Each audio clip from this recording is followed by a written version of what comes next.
ഓം നമോ ഭഗവതേ വാസുദേവായ. ശ്രീമന്നാരായണീയം ദശകം 5 ശ്ലോകം 1.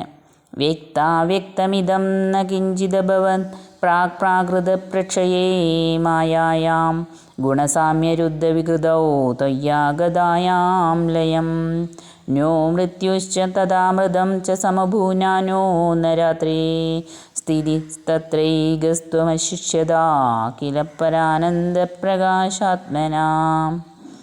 സാരാംശം: അഷ്ടാംഗയോഗാനുഷ്ഠാനത്തിലൂടെ യോഗികൾ ഭഗവത് പദം പ്രാപിക്കാമെന്ന് 4-ാം ദശകത്തിൽ പറഞ്ഞുവല്ലോ. ഈ ദശകത്തിൽ ഭഗവാന്റെ വിരാട് പുരുഷോത്പത്തിയെ പറ്റിയാണ് മേൽപ്പത്തൂർ ഭട്ടതിരിപ്പാട് വർണ്ണിക്കാൻ പോകുന്നത്.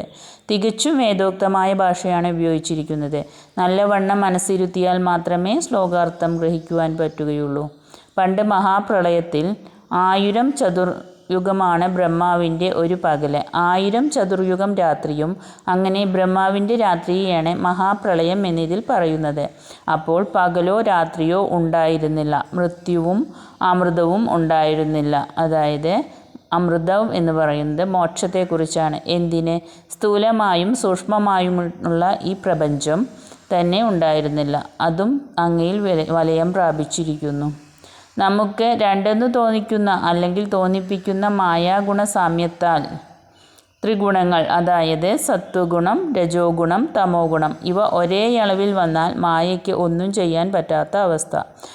തടുക്കപ്പെട്ട വികാരമുള്ളതായിട്ട് അങ്ങയിൽ ലയിച്ചിരിക്കുകയായിരുന്നു. നാനാത്വവും ദ്വൈതഭാവവും നീങ്ങി ഒന്നായി ഏകത്വമായി തീർന്നു. ആകെയുള്ളത് പരമാനന്ദ സ്വരൂപനായ സച്ചിദാനന്ദ സ്വരൂപനായ അങ്ങ് മാത്രം. ഇങ്ങനെ 1000 ചതുർയുഗം ഭഗവാൻ കാരണജ്വലത്തിൽ ശയിക്കുന്നു. ചതുശ്ലോകി ഭാഗവതം ഭഗവാൻ ബ്രഹ്മാവിനോട് പറഞ്ഞത് നോക്കൂ: സൃഷ്ടിക്കും മുമ്പ് സത്തിനും അസത്തിനും പരമായി ഞാൻ മാത്രമേ ഉണ്ടായിരുന്നുള്ളൂ. അന്യമായ കാര്യമോ കാരണമോ ഇല്ല തന്നെ. ഇപ്പോൾ ഈ സ്ഥൂലമായി കാണപ്പെടുന്നതും ഞാൻ തന്നെ. ഒടുവിൽ പ്രളയത്തിനു ശേഷവും അവശേഷിക്കുന്നതും ഞാൻ മാത്രമാണ്.